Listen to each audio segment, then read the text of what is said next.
Et si on arrêtait de décider de l'avenir de la Nouvelle-Calédonie sans les Calédoniens? Je ne parle pas des figures de proue, je ne parle pas des noms ou des signatures qu'on trouve au bas des accords. Je vous parle de celles et ceux qu'on n'invite pas autour de la table alors qu'ils y jouent leur vie.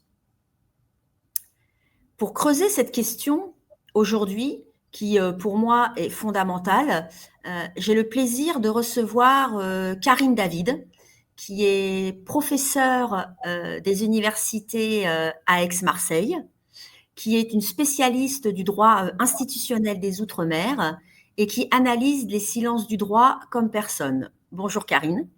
Bonjour. Donc cette question lancinante qui revient beaucoup sur le terrain et que moi j'entends, qui est qui décide, qui parle et surtout qui n'est pas là. J'ai envie de la creuser avec toi aujourd'hui, de renverser cette table, de renverser peut-être les postures et de commencer cash avec une première question. Est-ce que l'accord de Nouméa, selon toi, a échoué à construire le destin commun? Alors, c'est difficile de répondre à cette question de manière tranchée. Il y a pas mal de monde qui se la pose, effectivement, puisque c'était le leitmotiv de l'accord de Nouméa.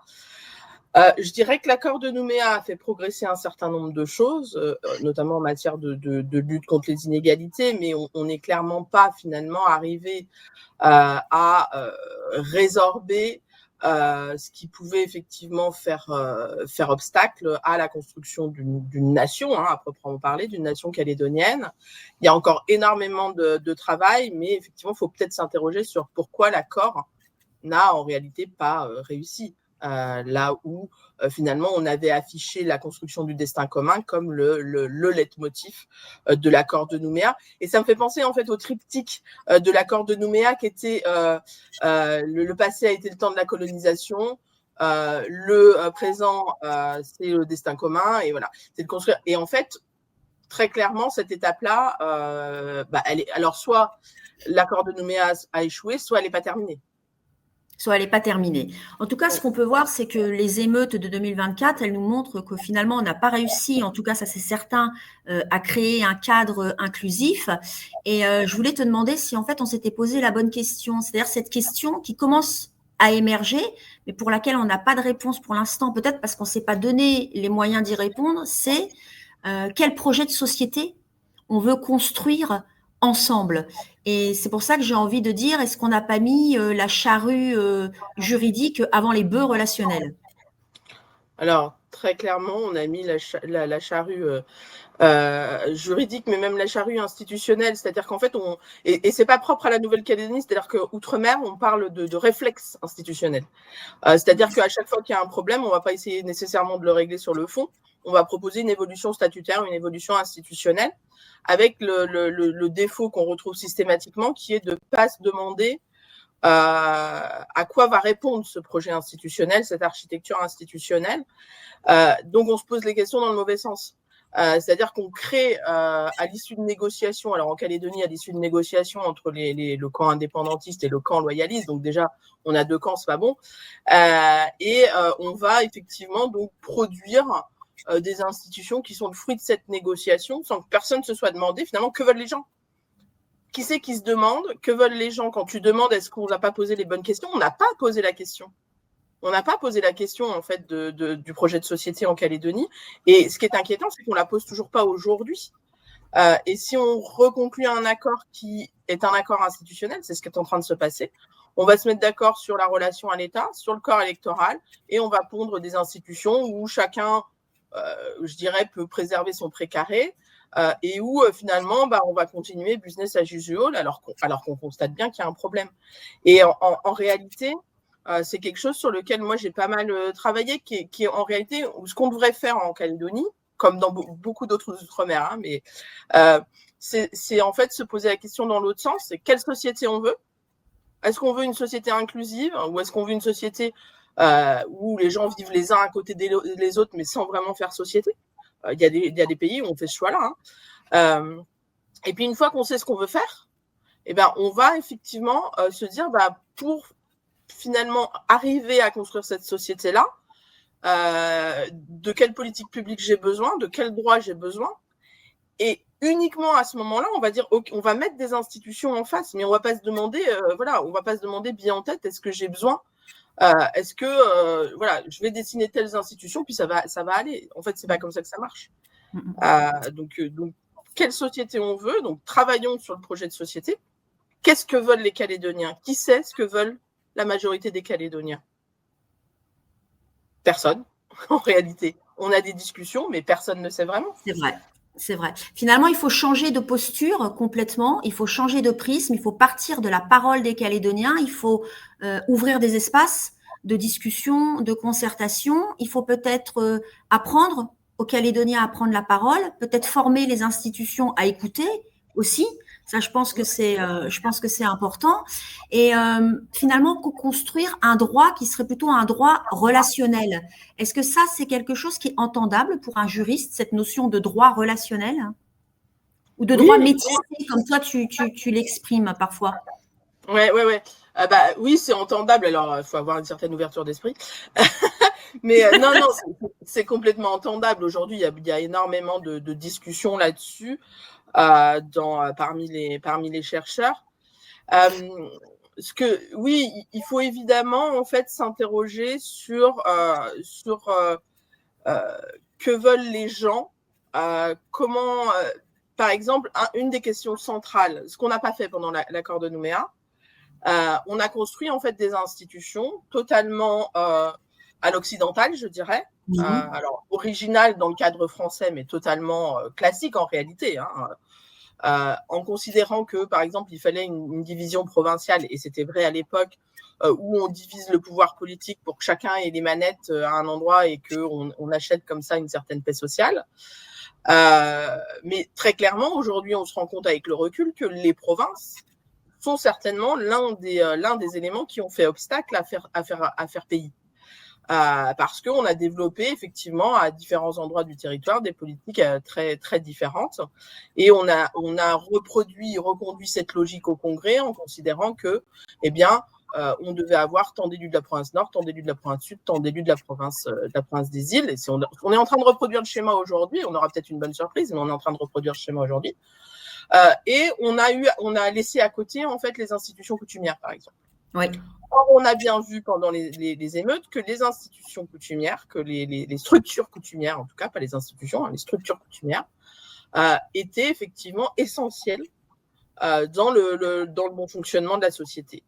Et donc la question qu'il faut se poser, c'est est-ce que finalement, en fonction de ce que voudraient les gens, si les gens veulent une société inclusive, peut-être qu'il faut penser à la place de ces structures coutumières dans le processus décisionnel. Je sais, j'ai pas de solution clé en main, mais c'est une réflexion qu'il faut mener. C'est-à-dire que si les gens, moi je comprends que on a des institutions occidentales qui produisent du droit occidental. Alors je mets de côté la province des îles où c'est un peu spécifique, mais globalement on a des institutions occidentales qui produisent du droit occidental, et donc évidemment il y a une partie de la société qui se retrouve pas dedans, qui se reconnaît pas dedans, qui se sont exclus, qui se sont laissés sur le bas-côté de la route. Alors, je parle pas des politiques publiques qui à côté, notamment en matière sociale et économique, mais voilà. Donc, et ça, en fait, c'est parce qu'on s'est pas demandé ce qu'on voulait faire.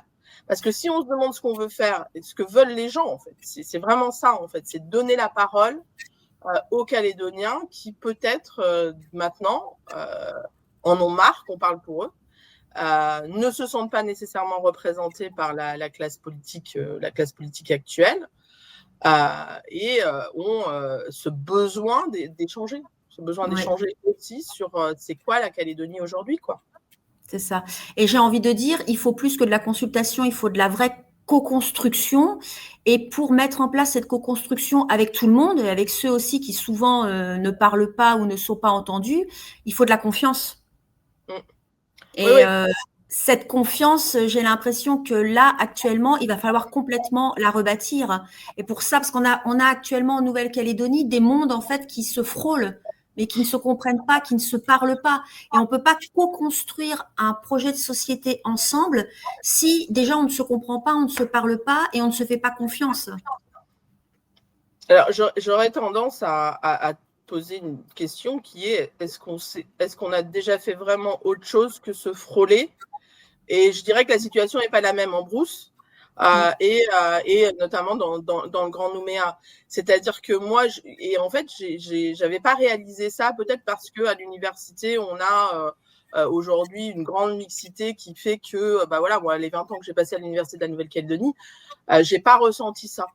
Mais je l'ai pris en pleine figure, je crois, lors des discussions sur la date du référendum de 2021, du 3e référendum, où il y a toute la question de l'instrumentalisation de la culture kanak, soi-disant, pour éviter le 3e référendum, et où je me suis rendu compte, par les prises de parole des uns et des autres, que en fait, personne ne se connaissait. Que les gens ne se connaissaient pas, et surtout que en fait il y avait une méconnaissance de la culture kanak, mais qui s'explique facilement par le système éducatif, où finalement, alors on commence à laisser un peu de place, mais c'est vraiment minime, et où finalement on est dans un système éducatif quasiment complètement franco-français, qui laisse pas de place à un faire pays. Or ça commence dès la jeunesse, en fait, dès le plus jeune âge. Et alors, faut espérer que moi, quand je regarde les générations les plus jeunes aujourd'hui, j'ai beaucoup d'espoir, parce que je trouve que il y a moins de marqueurs de séparation entre les différents groupes communautaires. Mais ce qui est effectivement sûr, c'est que on peut pas faire juste un système de participation où les gens qui veulent venir vont venir parler. En fait, on sait très bien, on le sait, hein, ça amène toujours les mêmes à parler. Exactement. Donc ça, c'est pas possible. Et après, je pense que, outre le fait colonial, il y a aussi, me semble-t-il, depuis l'année dernière et les émeutes, une nécessité de réconciliation et de discussion, et de se connaître l'un l'autre, effectivement. Et ça passe par des processus qu'on appelle de justice transitionnelle, hein, qui visent effectivement à faire parler les gens, à les faire échanger, à les faire discuter par tout un tas de méthodes. Hein. Moi, vous voyez, en Afrique du Sud, ils passent par des pièces de théâtre. L'art est très utilisé aussi. Exactement. Et ce qui est sûr, c'est que ce qu'on sait aussi en Calédonie, c'est que notamment la structuration du territoire par les tribus, notamment, fait que c'est assez facile, en fait, finalement, de mettre en place un processus. En tout cas, c'est beaucoup plus simple que dans beaucoup d'endroits. Le problème, à mon avis, le souci, et il y a deux soucis là-dessus, c'est qui viennent du politique. C'est la volonté politique, et c'est le temps que ça prend. Et c'est lié. Et donc, en fait, même s'il y avait une volonté politique, on objecterait, et on objecte aujourd'hui, hein, quand on parle à beaucoup de politiques, que ce soit locaux ou nationaux, hein, de la nécessité de mettre en place ce processus. Ça prend du temps. On n'a pas le temps. Sauf qu'en fait, on avait 20 ans, 25 on avait 20 ans, ans pour le faire. On avait 20 ans pour le faire, et on ne l'a jamais fait. C'est ça. Donc, en fait, il y a eu une faute, pour moi, politique énorme, de ne pas avoir préparé ce qu'on appelait le jour d'après. Il n'a pas été préparé. Donc, outre toutes les carences, les omissions durant l'accord de Nouméa, il y a aussi cette faute énorme qui paraît tellement énorme avec le recul, d'avoir pas préparé l'après-accord de Nouméa. Le jour d'après, on ne l'a pas préparé, on en a parlé le jour d'après, C'est ça. Parce que finalement, l'accord de Nouméa, il a eu cette grande réussite de rapporter la paix en Nouvelle-Calédonie, mais c'était simplement le premier pas sur un chemin du destin commun, et ce chemin, on ne l'a pas emprunté.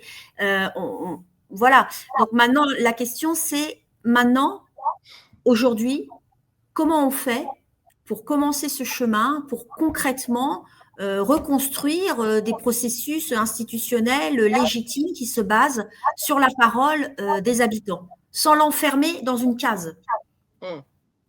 Alors, pour moi, l'élément principal, c'est gérer cette question du temps, parce que de toute façon, il y a besoin de temps. Et donc, il faut décorréler les questions institutionnelles, les questions électorales. Il faut les décorréler de ce processus-là. Et alors, je ne sais pas ce qui va tomber dans 2 jours, 3 jours, 4 jours, 5 jours, peut-être rien. Je ne sais pas quand auront lieu les prochaines élections. Mais à mon sens, ce qui est absolument nécessaire, c'est de décorréler tout ça, parce que sinon, ça ne sera jamais fait.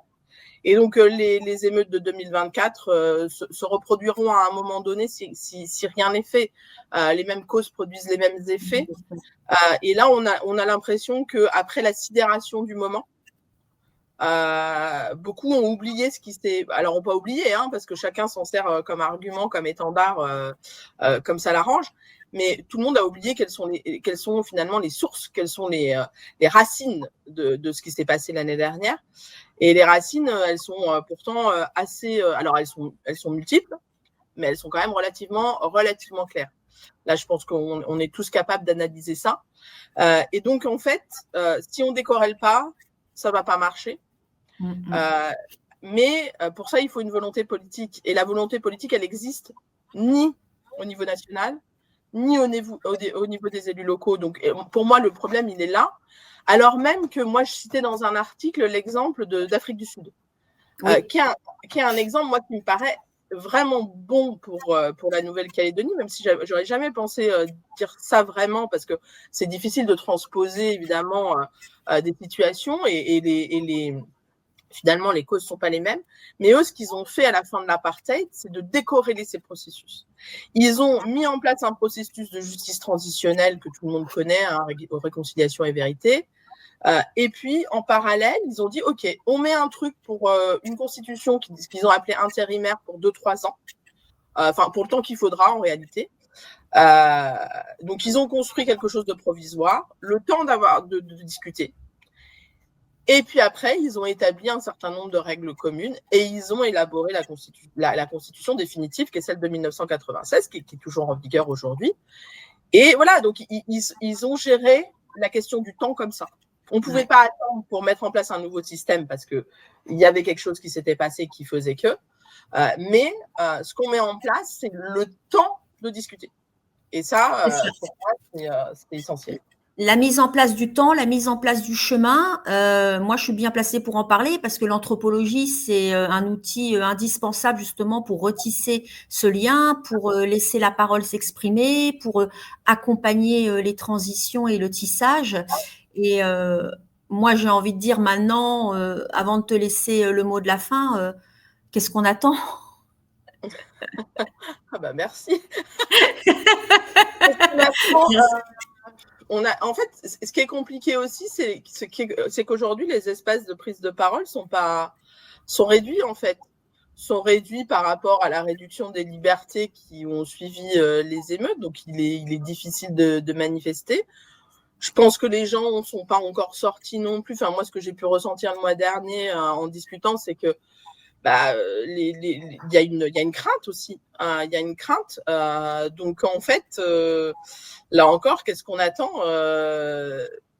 Je peux pas répondre à cette question, malheureusement. Si je pouvais, ça serait merveilleux, mais je peux pas. Ce serait merveilleux. En tout cas, nous, on fait notre petite pierre, hein, puisque c'est justement en faisant peut-être ce genre de discussion que certaines personnes vont pouvoir s'en emparer. Et oui, c'est ce que tu as dit, c'est un chemin, c'est des espaces de parole, c'est écouter la parole du citoyen, hein, puisque dans le mot politique, il y a police, il y a la cité, il y a le citoyen, et on l'a peut-être beaucoup oublié en Nouvelle-Calédonie. C'est le temps, il faut se laisser le temps. On a eu 20 ans, on l'a pas fait. Là, on va peut-être avoir quelques années, il va falloir le faire. Et puis, c'est une vraie volonté politique aussi de l'organiser, de le faire, et c'est avoir des institutions qui soient prêtes à lâcher peut-être du pouvoir. Et ça, c'est aussi un sujet qui n'est pas forcément évident. C'est sûr. Voilà. En tout cas, Karine, je te remercie beaucoup pour cet entretien qu'on avait déjà entamé quand on s'était vu le mois dernier à Nouméa. Et puis, j'ai envie de dire, continue tous ces écrits, continue toutes ces prises de parole, parce que là, on s'aperçoit que le droit, c'est vraiment un outil qui est au service du citoyen et pas l'inverse. Et ce que tu disais, ce sont les institutions qui doivent comprendre le citoyen et pas le citoyen qui doit comprendre les institutions.